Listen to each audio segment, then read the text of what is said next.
Bom dia! Eu sei que mais uma vez você acordou cheio de expectativas na presença de Deus. O que vai ser hoje, Deus? O que o Senhor vai fazer por mim hoje? Eu quero te dizer, grandes coisas Ele fará por você. Abra o seu coração e escute a palavra do Senhor, porque Ele manifestará o seu poder na tua vida de uma maneira grandiosa. Hoje é sexta-feira, 25 de agosto de 2017. Eu sou a Bispa Virgínia Arruda e eu trago para você a palavra do dia. Atenção, você que é de São Paulo, dobrada. Hoje à noite, 19 horas, eu vou estar na Igreja Batista Koinonia. Eu espero você.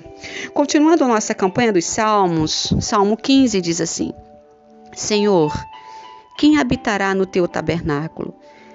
Quem morará no teu santo monte? Aquele que anda sinceramente e pratica a justiça e fala a verdade no seu coração. Aquele que não difama com a sua língua, nem faz mal ao seu próximo, nem aceita nenhum opróbrio contra o seu próximo. A cujos olhos o repobre é desprezado, mas honra os que temem ao Senhor. Aquele que jura com dano seu e contudo não muda. Aquele que não dá o seu dinheiro com usura, nem recebe peitas contra o inocente. Quem faz isto não será abalado. A Igreja do Senhor é estrangeira aqui nessa terra. Nosso objetivo é um dia morar no céu com o Senhor e tornar-nos cidadãos dos céus. Porém, não se obtém a cidadania celestial sem primeiro apresentarmos os requisitos necessários. Neste salmo, nós encontramos prescrições de Davi, uma conversa, um diálogo com Deus e, ao mesmo tempo, respostas. A pergunta de Davi. Com essa pergunta, ele obteve mais que uma resposta para si mesmo.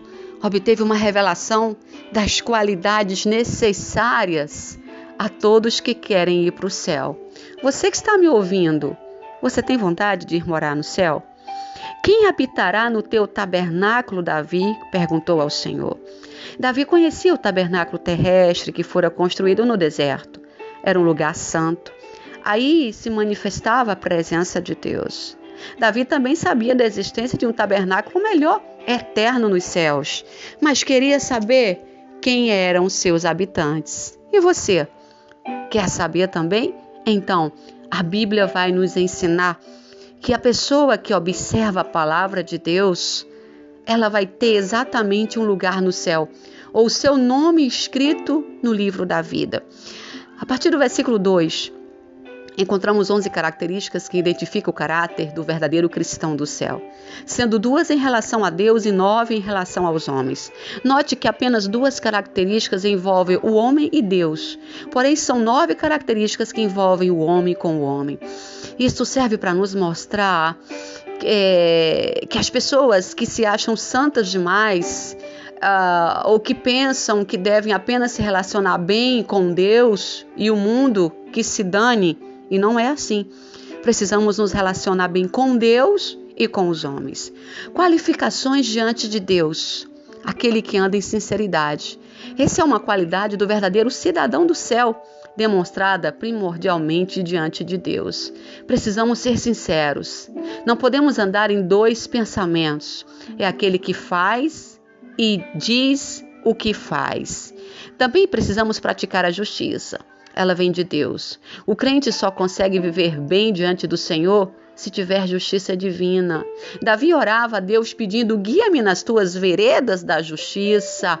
Ele também dizia: o reino de Deus é a sua justiça. Não podemos fazer justiça segundo a nossa vontade. Mesmo que sejamos injustiçados, nosso dever é confiar em Deus e deixar tudo nas suas mãos. Eu sei que, assim como eu, você tem um sentimento vingativo. Nós, seres humanos, somos assim. Quando alguém faz algo contra nós, nós queremos rapidamente nos vingar.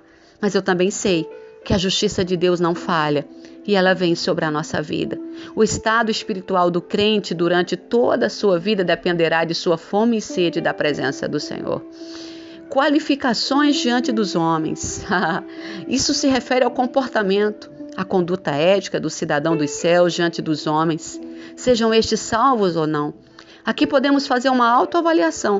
É nessa hora que vamos pôr em prática os versículos e devemos julgar a nós mesmos. Em 1 Coríntios 11 diz: examine-se, pois, o homem a si mesmo, e coma do pão e beba do cálice. Ninguém pode julgar você, ou ninguém pode julgar o próximo. Nós devemos julgar os nossos atos e atitudes e saber se estamos bem ou não com Deus. Depois Davi fala, aliás, o Senhor fala, que o homem deve falar a verdade. O cidadão do céu precisa praticar essa verdade. Adorar a Deus em espírito e em verdade. Ser santificado. As pessoas santificadas pela verdade não podem mentir. Sua palavra é a mesma, independente de qualquer circunstância. Sim, sim e não, não. O cidadão do céu fala a verdade porque é filho de Deus. E o mentiroso é filho do diabo. Depois disso, não difama o seu próximo. Difamar vem do latim, difamare, significando tirar boa fama ou crédito, falar mal de alguém. Isto é um crime. O cidadão do céu não deve agir dessa maneira. Se não puder falar bem do seu próximo, não fale mal, cale-se e deixe que Deus julgue a cada um. Depois, Deus também fala que aquele que quer ir para o céu não faz mal ao seu próximo. Fazer mal é próprio dos malignos, dos ímpios. Eles não dormem se não fizerem o mal, e foge deles o sono se não fizerem tropeçar alguém, Provérbios 4. O cidadão do céu demonstra em todos os aspectos da sua vida cultivar a benignidade, qualidade daquele que só faz o bem. Fazer o mal, no texto, tem um sentido amplo, refere-se a qualquer tipo de atitude que venha prejudicar o seu próximo, em qualquer circunstância moral, social, espiritual ou físico. Mas eu sei que quem está me ouvindo é cidadão do céu e você não pratica essas coisas. Depois, mais uma coisa, não aceita afronta contra o seu próximo. Afronta quer dizer ofensa. Humilhação de forma agressiva de uma pessoa contra outra pessoa. O cidadão do céu é capaz de suportar a afronta contra si mesmo, demonstrando o fruto do Espírito, longanimidade. Mas não aceita nenhuma afronta contra seu próximo. O espírito de fofoca não pode existir no meio dos cristãos em Jesus Cristo. O disse-me-disse é um instrumento utilizado pelo diabo para semear intriga e contenda entre os irmãos. Depois, despreza o reprobo. Reprobo é sinônimo de reprovado, perverso, mal. O cidadão do céu não pode aprovar, por ação ou omissão, o comportamento dos ímpios. Nosso dever é amar a luz de Deus, é estarmos sempre reluzentes. Como Cristo ama a nós, devemos amar também e fugirmos das práticas pecaminosas. Depois devemos honrar os que temem a Deus. Os que temem a Deus, de modo geral, estão entre os que são mais considerados. Como o lixo deste mundo e como a escória de todos. É o que diz a Bíblia. Nós que amamos a Deus somos perseguidos, acusados, caluniados, mas em tudo o Senhor nos sustenta e nos justifica. 1 Coríntios 4 diz: quando caluniados, procuramos conciliação. Até agora temos chegado a ser considerados lixo do mundo e escória de todos. Desse modo, só quem está em condições de honrar aos que temem a Deus são os verdadeiros cidadãos do céu. Os pais cristãos devem amar e respeitar os seus filhos. Os filhos devem honrar a seus pais. O marido deve honrar a esposa deve honrar o marido. Aliás, vamos trocar aqui. O esposo deve amar a esposa, como diz a Bíblia, e a esposa deve honrar o marido. Os fiéis devem honrar os pastores, e os pastores devem respeitar os seus fiéis.